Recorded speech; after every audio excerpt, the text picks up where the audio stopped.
Setiap dokter di seluruh dunia pasti sudah tahu dong apa itu hak otonomi pasien.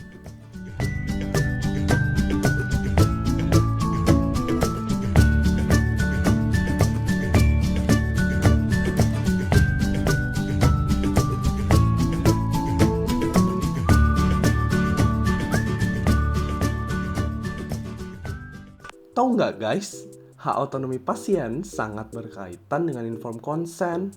Informed consent ini dapat diartikan sebagai persetujuan pasien terhadap praktik yang akan dilakukan oleh dokter, serta juga adanya pemberitahuan mengenai praktik yang akan dilakukan secara detail, baik itu resiko, prosedur praktik, maupun efek samping yang akan timbul setelah praktik telah dilakukan. Nah, informed consent ini dapat dibagi menjadi dua loh.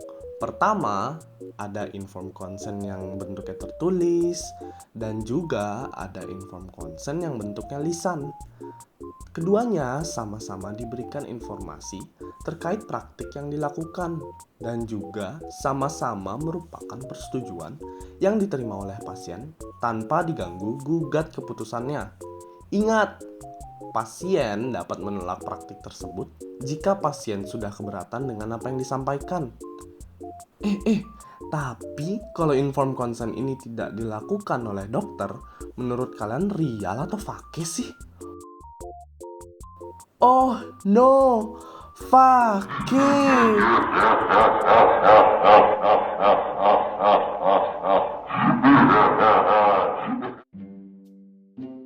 Nah, kalau informed consent ini diabaikan oleh dokter, bisa saja dokternya berurusan dengan pihak berwajib loh. Hah, masa sih? Emang beneran sampai berurusan dengan pihak berwajib gitu? Tuh, lihat aja sendiri. Udah ada oknum yang ditangkap oleh polisi karena dia tidak melakukan prosedur informed consent.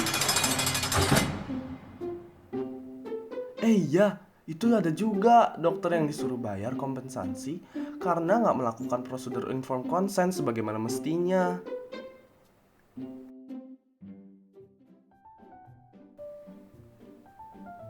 Nah, udah pada paham gak? Ingat, kita walaupun hidup dalam dunia kedokteran, kita juga terikat dengan dunia hukum ya. Jangan kaget, emang seserius ini tahu informed consent dan otonomi pasien itu. Tapi simple kok, intinya kita tetap harus ingat dengan hak-hak pasien dan kewajiban sebagai dokter. Jangan sampai salah loh, kalau salah nanti kayak dua orang tadi, ayo. Canda. Coba bayangkan, kalau kamu ketahuan tidak menggunakan informed consent. Ada satu pasal dan satu peraturan yang mengikat informed consent ini. Keduanya yaitu pasal 1320 BW dan Peraturan Menteri Kesehatan Republik Indonesia nomor 290 tahun 2008. Pertama, transaksi terapeutik terjadi karena adanya perjanjian. Agar transaksi terapeutik ini sah, terapeutik ini harus memenuhi syarat sahnya perjanjian yang diatur dalam pasal 1320 BW.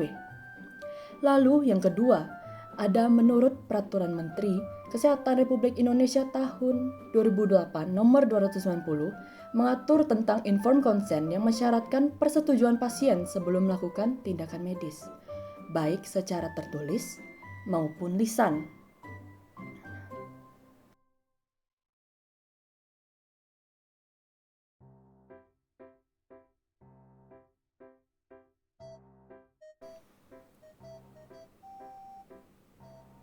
Sekali lagi, bayangin coba.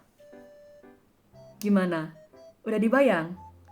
Gimana jika pasien yang telah kamu tangani tanpa informed consent itu, dia jadi tidak puas dan kecewa dengan hasil praktik yang telah kamu lakukan kepadanya? Nah, untuk melindungi pasien ini, dia sebenarnya ada dua hak yang dimilikinya agar tidak terjadi kesalahpahaman dan kekecewaan. Pertama, hak atas pelayanan kesehatan, yaitu hak setiap individu untuk mendapatkan pelayanan kesehatan yang layak, terjangkau, dan bermutu. Lalu yang kedua, hak untuk menentukan nasib sendiri yaitu hak setiap individu untuk memiliki kendali atas keputusan yang mempengaruhi keadaan tubuh mereka dan memberikan persetujuan atau menolak perawatan medis. Nah, ingat ya, kewajiban sebagai dokter itu harus menghormati hak pasien dengan baik.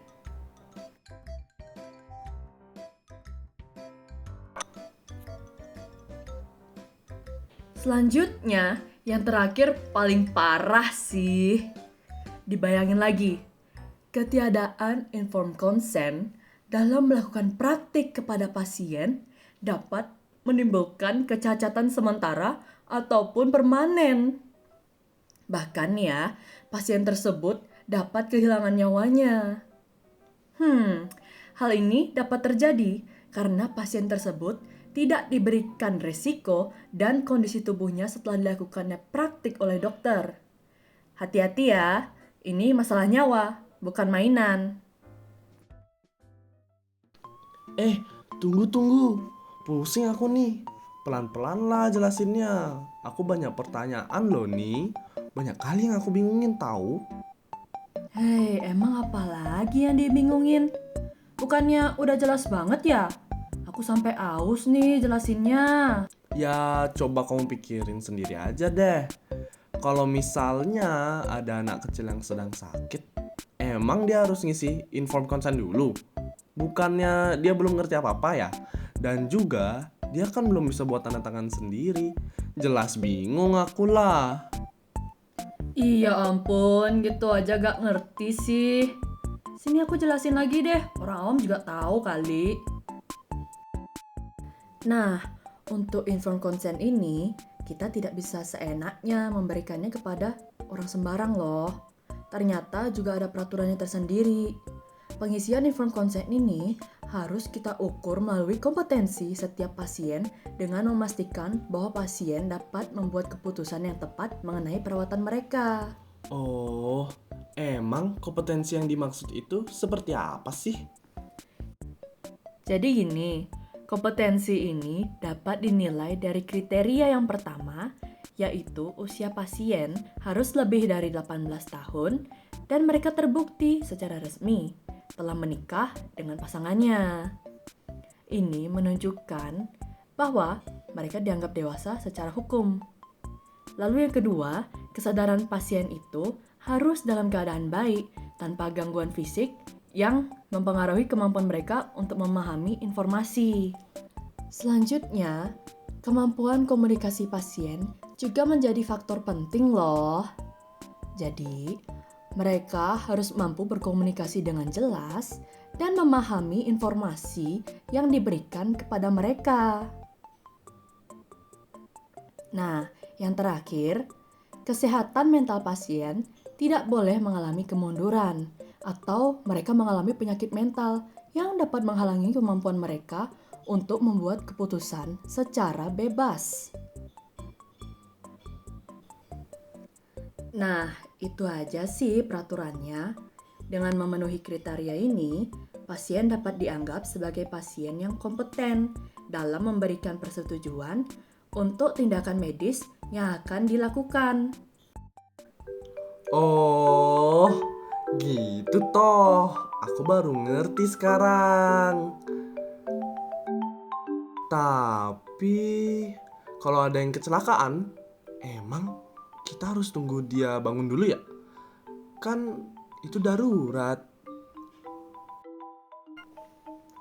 Ya, emang harus sadar sih. Tapi, kalau emang darurat, kita bisa menghubungi keluarga atau wali dari pasien yang sudah pasti kompeten kok. Sesuai sama yang aku bilang tadi, gitu. Iya deh, iya. Ngerti aku sekarang. Udah deh, capek aku nanyanya. Ya sama, aku juga udah capek jawabnya. Udahan ya. Goodbye.